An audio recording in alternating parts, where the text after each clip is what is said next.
औज़ुबिल्लाहिमिनश्शैतानिर्रजीम बिस्मिल्लाहिर्रहमानिर्रहीम। अस्सलाम वालेकुम। Mohammad Zubair, drill staff PTS Rawalpindi.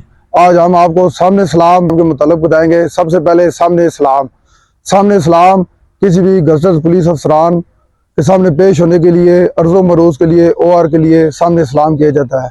इसके लिए मुकम्मल डेमो सबसे पहले मेरे लिए हुक्म, सामने सलाम 1 2 3 1।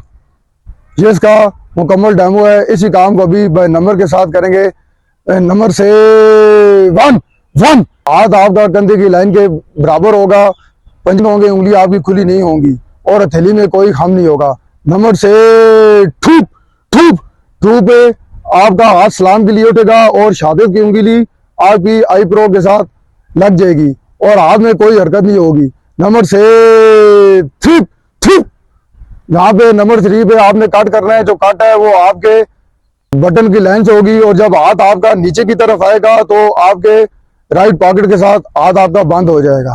पलटोन सामने सलाम। नंबर से 1, नंबर से 2, नंबर से 3।